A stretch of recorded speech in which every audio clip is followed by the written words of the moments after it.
And then eventually it materialized into a very good relationship, close relationship. And then she came back in 1995. She was with me here in Nigeria when my father died. She came. She spent a lot of time. She'd come and go, which wasn't easy for her to do. But she took the challenge of coming to Nigeria anyways. She came, and we became very close. Then we got married in 1997, in Accra. And, it's been wonderful ever since. You went back as well? Yes, indeed, I did. That's another story. What happened was, when I came back here, after the estate issue was settled, and things were much clearer, because that was a difficult period for me too. Let me tell you something. I lost my brother. I haven't said this publicly before, but let me say it. Rotimi, great artist, Femi Fani-Kayode. He was very well known in America and in Europe, and great artist. He used to have it. And of course, he'll tell my dad, look, I'm an artist, and I love art, and that's what I do. And my dad will say, look, you are not, I didn't send you to school to be an artist. But he made it. He really made it, outside this country. We lost him, I think it was in 88, 89. I went through that. I was very close to him. He died. Then I had a divorce, my first divorce, I think a year later, from my oldest daughter's mother. Very nice lady, we just didn't get on. We're very close today. That's Sarah Tuata. Then I had all the experience I told you about, going into politics, all the difficulties. Then, of course, the lady I now married, she now ran away because I said, she can't handle this. I can't blame her. That's what I'm saying. She couldn't see what was coming. And, so that one I went through too. That's 2 divorces. I lost my brother.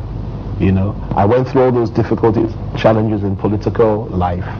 And then in 1995, wonderful things started happening in 1993, but by 1995 I now lost my father as well, which was a very, very difficult thing for me.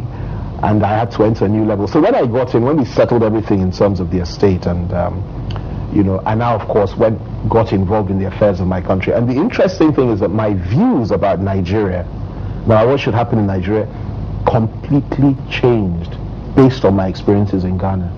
In fact, it went the opposite way. I was a conservative before.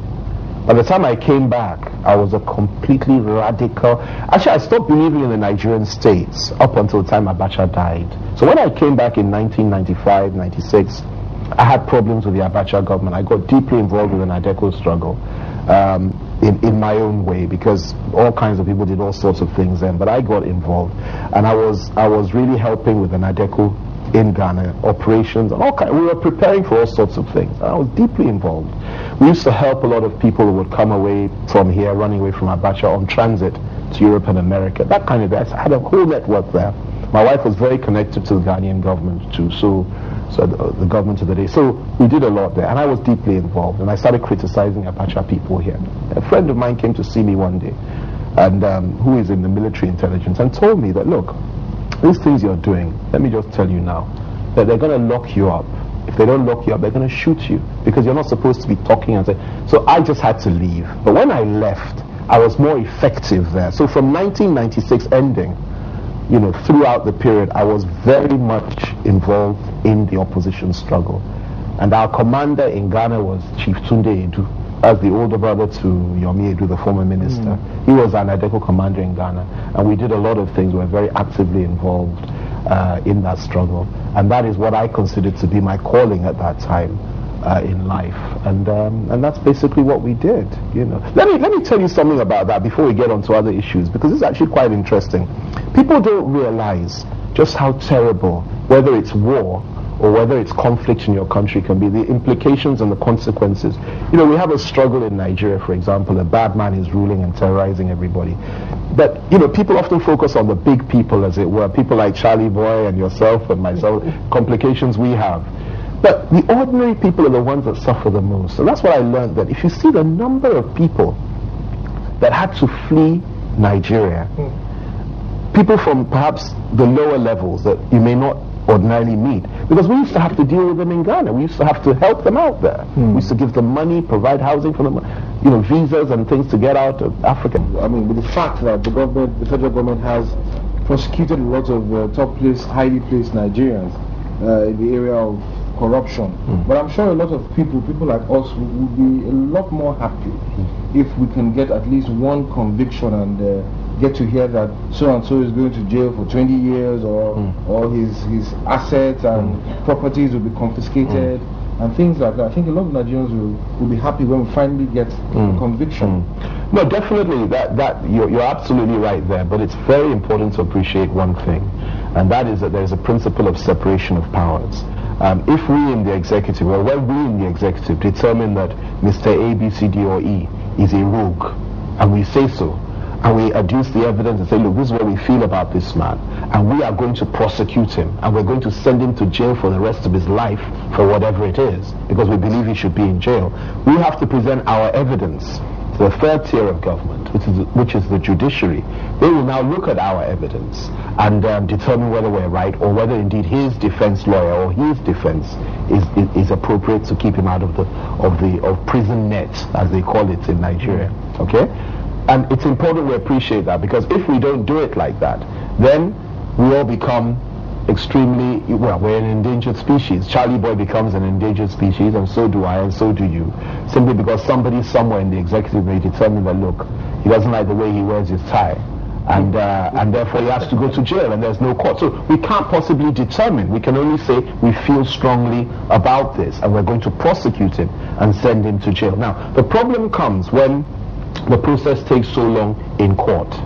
That is a problem, but I'm happy to say that for the first time in our history again, that at least the process has begun, because SM Afolabi of blessed memory, very close to Mr. President, he was removed, he was prosecuted. Akwanga, a former minister, removed and prosecuted. Turiakirile, leading PermSec, removed and prosecuted. Mark Onjuola escaped the first time as a consequence of legal technicalities, because we felt we couldn't prosecute a case successfully against him. But Mr. President revisited that case after the EFCC has been established. He is going to be prosecuted. And of course there's Wabara, there's Tafa Balogun, like I said earlier, and so many others. The sad case of the young fellow from the House of Reps who was locked up.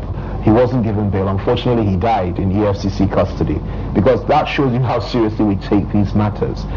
So it's only a matter of time. And yes, sometimes they are prosecuted and they're released on bail. That is the court's call. It's all right to be released on bail, because you know that you're going to come back to court and you're going to have to face the rainy day once the court says you committed a crime. But it's very important to continue that principle of, one, presumption of innocence, in my view, because that's what protects all of us, and two, due process. Because to lock up a man or to deny him his liberty, you know, to send him to jail, I mean, it's bad enough in our culture. Even to remove him as Minister for Corruption is a terrible sanction on him.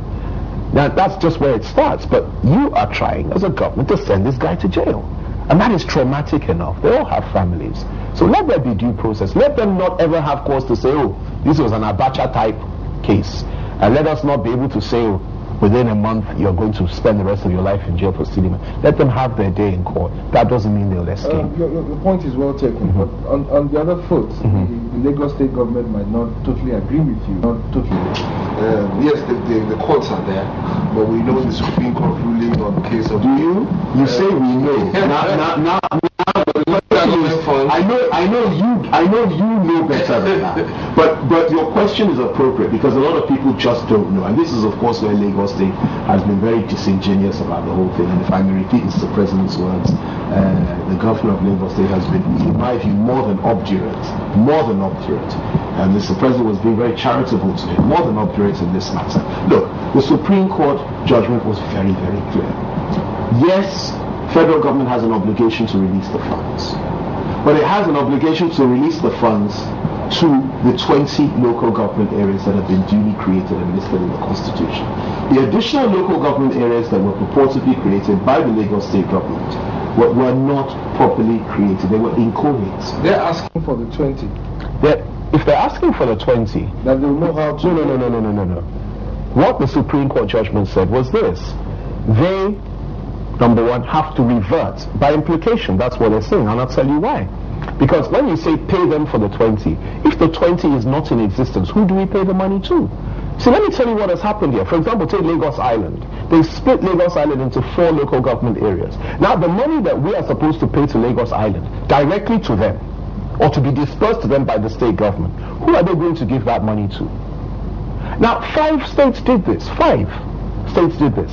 4 of them, the minute the logic of the Supreme Court judgment came to them, they completely said, look, we're reverting. We'll get, and they got their money immediately. The truth is that this judgment was a monumental loss for Lagos State government. But they have such an effective information machine and propaganda machine. It's Goebbelian in nature. You know Goebbels? It's Goebbelian in nature. Dele Alake is very, very good at what he does. Okay? And he has given the people the impression that they won the case. They didn't win that case.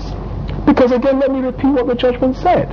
Yes, federal government, you have an obligation to release the funds. But you have an obligation to release the funds to the 20 local government areas that were properly created. Lagos State government, you tried to create extra local government areas. You didn't go to the National Assembly for approval for these local government areas. Therefore, they were not properly created, and therefore they cannot be recognized in law. In other words, they also have an obligation to revert, get rid of those local government areas that were not properly created. And then, of course, they can expect their money from us. So we are in a very difficult situation, because the local government areas are listed in the Constitution. And we are now, or people are telling us to release money which will be used for unlisted local government. And when you talk to Bola Tinubu, he tells you that he starts going into proverbs about a child was born, a child was killed, which I can't understand, and most people can't understand. This is a very, very simple matter. So far be it for anybody to suggest that we're not respecting the rule of law in that respect. We are respecting the rule of law. We believe in the rule of law, and we'll continue to believe in the rule of law. And why should Lagos State be treated any differently to anyone else? And let me also tell you the implication of this thing, which, one thing that we lawyers do, the minute you take a position or you say that is the law, you have to look at the logical conclusion of what you said. Take it to the extreme, the logical extreme of what you've said. Now, assuming Lagos State is correct, and assuming that we are to release this money, or we have to release this money, and we release it, you know what will happen tomorrow? I was with a friend of mine the other day, the governor of Kebbi State. He said it on air. We were at an interview together the other day. Overnight, you will have 1,000 local government areas created in Zamfara State. 1,000 Kidney, it doesn't matter, just give us our money. Alright? And there is a very good reason that the Constitution has stated that there should be National Assembly approval.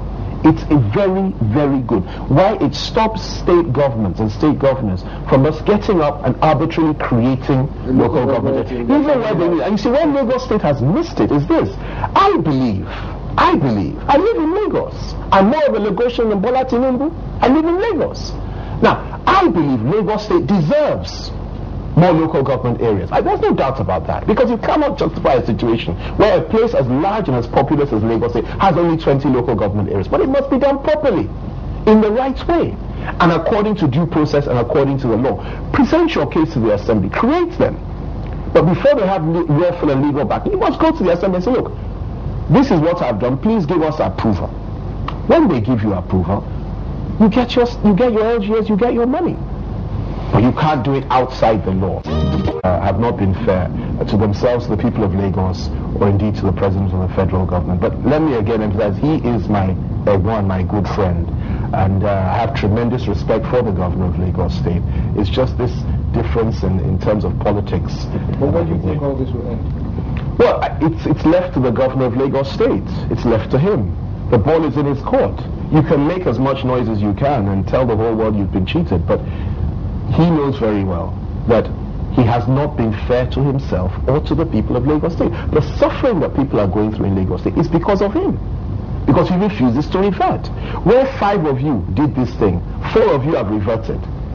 And you're the only one that says you are right and the other 4 are wrong. And the federal government is wrong. And somebody did something that was very interesting the other day.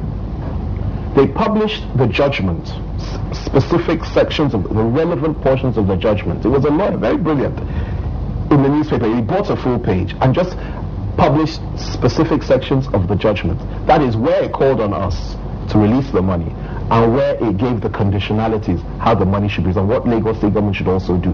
He just did that, and then he just signed at the bottom, some law firm, I've forgotten which one it was. And I looked at it, I said, but this thing couldn't be clearer. Why is it that people don't seem to get this? So if things are to change, he must revert. If he does not revert, The president will not release the money to them. It is as simple as that, because we've been asked to release the money to 20 local government areas.